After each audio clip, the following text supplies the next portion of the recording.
What's that? Our AA Best Bail Bonds radio row coverage from New Orleans is brought to you in part by Flight by Yuengling, Circa Las Vegas, Smokey Barbecue, SynergenX Testosterone and Weight Loss, and Southern Recipe Pork Rinds on 94.1 San Antonio's Sports Star. It is the Blitz here on 94.1 at San Antonio Sports Star. He's Joe Reinagel. I'm Jason Minix. Our AA Best Bail Bonds radio road coverage brought to you by Flight by Yuengling, Circa Las Vegas, SynergenX Testosterone and Weight Loss, Smokey Barbecue, and Southern Recipe Pork Rinds. Luis Perez joining us now. One of the great stories in quarterbacking and perseverance, especially with the spring leagues. As I first met Luis at training camp with the Alliance of American Football, when everybody had training camp in San Antonio, and you're still at it. Still at it. Still grinding.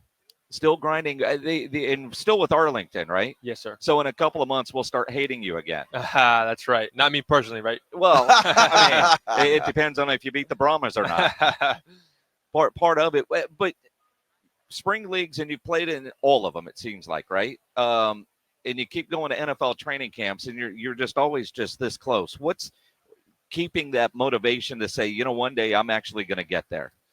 I've knocked on the door every single year. And it's one of those things where I'm right there. Why would I quit? People's dreams and aspirations of playing in the NFL, I mean, you have that since you're a kid, right? And you have to go through so much to even get to the position I'm in today. And for me to be just in the NFL earlier this year, 6 months ago, why would I stop? How difficult is it when you go to a training camp to compete and to be there and try and get that final roster spot, if you will? Yeah, no, it's difficult. I mean, you're talking about the best in the world, right? So, especially for me, you're coming from spring league, so my season ends mid-June. Now I have to get ready for training camp in July. We don't get signed until mid-July, right? So we have 3 weeks or probably less than that to prepare for a game. Different than if you go the traditional route where you have OTAs, phase 1, phase 2, training camp, and now you have all this time, especially like a quarterback. Like, you have to know the playbook. Like, you can't just go in there and, okay, here's the playbook, learn it, go play at your highest, level. That's really not how it works. That's not realistic, right? You have to learn the system, especially the type of player I am. I'm not going to be running around, making guys miss and get out of the pocket. Like, I'm a cerebral type guy. I have to know where everybody's at all times, understand the system, what coach is trying to get done, and that's how I become successful. So that's been the biggest challenge, is going in so late, having to cram a playbook, and then play my best in the preseason. Luis, as we visit with Luis Perez here on the Blitz, we're Cowboy country. We're the Cowboys affiliate. Dak Prescott, they get rid of Mike McCarthy, they hire Brian Schottenheimer because they want the continuity, so he doesn't have to learn a whole new system. You've known like 87 different systems. Is there a system you don't know, or is it all the same and you just have to learn a new language? Yeah, so I would say it's like a new language in a sense, because now there's like trees of offenses, right? And then everybody kind of creates their own off of a tree. So like the West Coast system, there's a digit system, there's a concept system, right? There's different types of systems, but everywhere you go, let's say I'm going to somewhere that has a concept system. Okay, well, maybe they call their concepts a little bit different, but I know the structure of how a play call is supposed to be called. So I have the foundation. It's just about studying, formations, names. Those could be a little bit different. Let me ask you this, Luis, because your story fascinates me. Football's not the only sport you're good at. Oh, you're a bowler? That's correct, right? You started out as that? That's correct. I was a professional bowler. Professional bowler. So what was it about football that made you leave bowling? Yeah, so as a kid, I always had a dream of playing the NFL. I was that kid that slept with a football, took it with me everywhere, in the stores. I mean, that was me, right? Then it was my dad's birthday one day, and we decided, hey, let's go bowling. So we went and fell in love with bowling and said, you know what? I'll put this football on the shelf for a second. And I bowled throughout high school. So I bowled all throughout high school. And this was the moment that changed my life. It was the last game, the last home game my senior year of high school. And I go, and all my buddies are on the team. And they ended up convincing me to go to the game. I wasn't going to go to the game. And I'm sitting in the stands, and I'm watching them all run through the tunnel. And I remember getting full body chills, like, whoa, like, why am I in the stands? I need to be down there. And that was the moment I decided, you know what? Okay, bowling, take a back seat. Let me go back to pursuing this NFL dream. I thought it was big money. Interesting. The money's better in football than it is bowling. That is true too. Although you're a pro athlete and you're good at anything athletic, right? I mean, I try. Whatever I do, I try to be the best that I can be.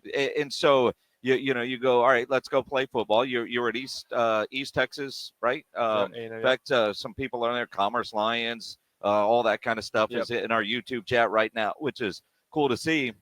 And then, all right, NFL training camp doesn't work, go undrafted, you go to the spring leagues. And I say all the time, I wish there was a way you could take like QB3 or the practice squad quarterback and let them play, on loan or however you want to call it. I've talked about it with Moose a lot of times, and there's reasons they haven't done it yet. But how much has your game improved by having the opportunity to get game reps in the spring leagues? Tremendously. Like, as a quarterback, you can't emulate in-game live reps with bullets flying at you.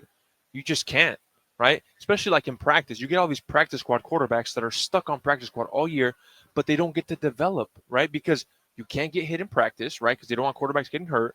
And then during the season, you're really watching film on the other team to prepare their number one defense. So you're doing a different cadence. You're doing a different drop.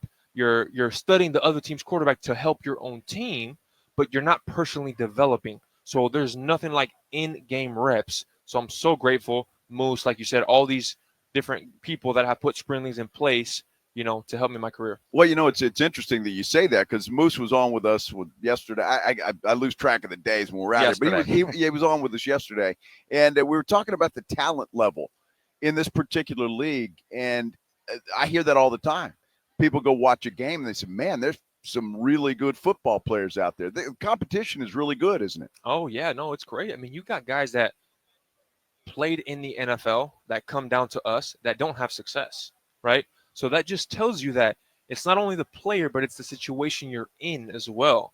So, again, all the spring league guys are just hopeful that when we jump to the NFL, that we land in the right system to be able to compete and really have a chance to make the team. Well, in San Antonio, Kellen Mond is expected to be the starting quarterback, and I think he'd be a prime example. He went to high school in San Antonio, and of course A&M. NFL hasn't worked out for him yet.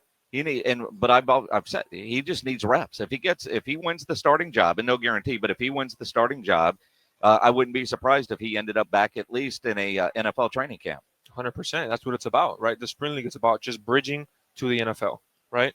And I think, again, Moose, all those guys do a phenomenal job with just every year they're just improving something, and they're gathering more eyes from everyone. And now it's more welcoming for guys that are in the NFL. They're like, you know what? I'm not getting any film here. I'm stuck on practice squad. You know what? Let me just go down there and get some film. Hopeful they bet on themselves to go back to the NFL and make an active roster. Luis, how is the coaching in the spring leagues? I mean, are these guys helping you out and teaching you things that you need to know? Oh, absolutely. I mean, my head coach is Bob Stoops. I mean, Bob Stoops speaks for himself, right? I mean, national champion. I mean, that guy is the ultimate galvanizer of a team. I mean, he just knows what to say at the right moment. I mean, he's unbelievable. Human, player, and coach. Like he's unbelievable. Like, I'm just so impressed with him. And Chuck Long, I work with him, side by side. We game plan every week together.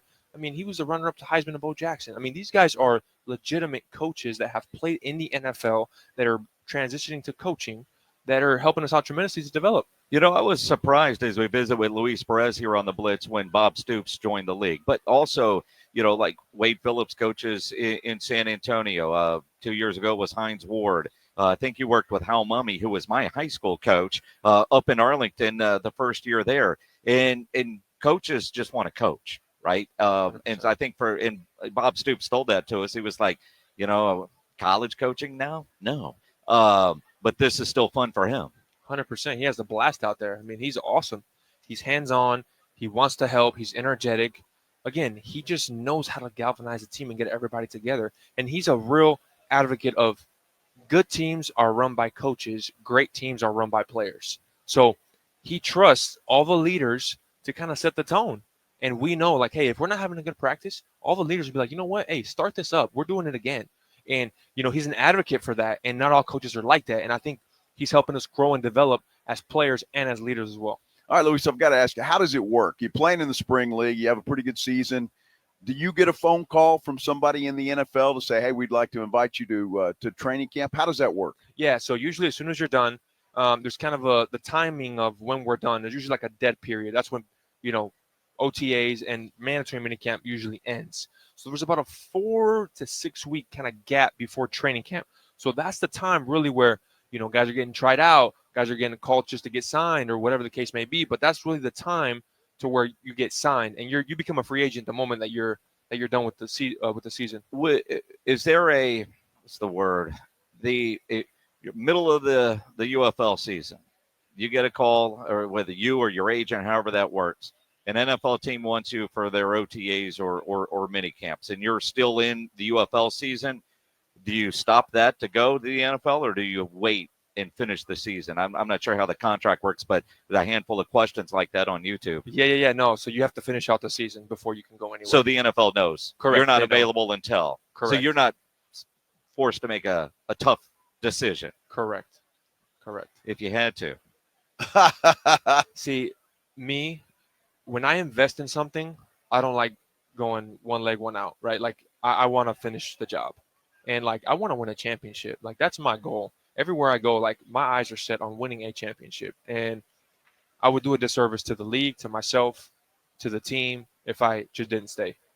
So this dream, and I know you're writing a book about this too. Your kind of your journey, but I don't know. Do you ever see a point in time, and certainly not now? You're enthusiastic, obviously very passionate about what you're doing, but a time where you just say, "Man, it just didn't work out, and I've got to go do something else." Yeah. So I ask myself that question every year. I ask myself, do I enjoy getting up at 4 a.m, training, and doing all the things that it takes to be a champion? Yes. Am I still playing at a high level? Yes. Do I have any injuries that are not allowing me to do that? No. So why not? Why not keep playing, right? So that's my mindset that I ask myself every single year. And I just got done with the NFL. I just led the UFL in passing touchdowns, yards, completion percentage, completions. I mean, why would I stop when I'm right there close to my dream? Well, that's it. And why would you want to go get a real job? No. What would that real job be? I don't even know. Probably be a hell of a lot easier than what he's doing now. All right. I'm gonna quiz you. Go ahead. Can you name all the teams that you have played for? Oh yeah.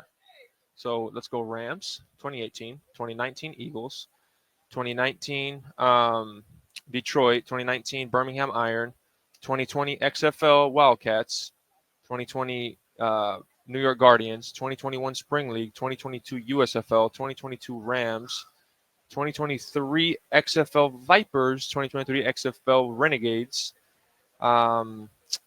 UFL Renegades, Chargers, UFO.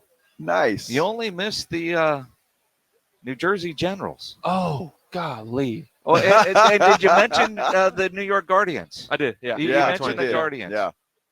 Yeah, how did I forget Mike Riley? I was going to ask you the same thing. How did I forget that? And I'm trying to think. You mentioned another one. You said Wildcats. Yeah, is that not on there? That's not. Yeah. Okay, I did play for the Wildcats. Is that a real team? You're just making stuff up? No. That's a real team. That's a real team. That's a real team. Do you keep your jerseys in like a helmet from everywhere you go? Yeah. Oh yeah. I have them all. A whole wall full of them. Everywhere you go. Yeah. I mean, eventually stick somewhere so you can quit spending money in frames. Right? Yeah. I know. That's going to be crazy. When do you expect your book to be out? So late March this year. It's going to be called The Spring King. The Spring King. Yeah, that's kind of a nickname that over the years just kind of built on me, and the internet started calling me, and I just embraced it. Well, I mean, why not? You've played for every league and team, and so many you can't even name them all. Correct. Yeah. So this is just going to chronicle your journey as For you've sure. gone on. Okay. So starting from as a kid, from my passion all the way until now. So yeah, it's almost done, and I'm really excited for it. I really think that my book is going to impact a lot of people, just from the adversity standpoint, right? I talk about like some of the things I wish I would have told my younger self, just like how to deal with adversity. Like I'll give you something real quick. So like when I was younger in my career, right? Whenever I faced an obstacle, it was obstacle, then there was an emotion part, and then there was an action, right? You take action on the obstacle, right? So, and I would take that second phase, I would stay there too long in the emotional phase. I mean, why me? Why is this happening to me? God, and I just went down this rabbit hole that I was hard to get out of. And now, me being 30 years old, just like last year, 2 years ago, I decided, you know what, let me just eliminate this middle emotion part. And the moment I get an obstacle, I'm just going to turn the page. Okay, how am I going to fix it? How am I going to take action to that? So that's just some of the things I talk about in my book on how to deal with adversity. Outstanding. That is awesome. Congratulations. Yes. And on the book, good luck with that. On the season, except when you're playing the San Antonio Brahmas. And Wade Phillips has already told us, I mean, everybody's going to pick them to finish last like last year, and they're going to win the championship this year. I don't know about that one, but we'll see. He's always very complimentary of you, though. I will say that. We have him on every Wednesday during the season, and when they're going to line up against you guys, very complimentary, and so we got to watch out for that guy. Yeah, he's awesome. Me and Wade were together with the Rams, and we have a pretty good relationship, so a lot of respect for him. I'm surprised you didn't end up in San Antonio. Yeah, who knows? Who knows how the cards played out? Well, you never know. That's how it goes. And again, you're a gun for hire, right? You got the arm. Somebody needs a quarterback. They're calling you. I'm ready to go. And always, the first one off the board. It's crazy how that works. Nice. Dude, it's great catching up with you, man. Have fun on Absolutely. Radio Row. I know you got a lot going on, and it was a good idea. Yeah, no, Come appreciate down you guys here and having do me on. that. Appreciate it. Luis Perez from the Arlington Renegades here on the Blitz on 94.1 San Antonio Sports Star.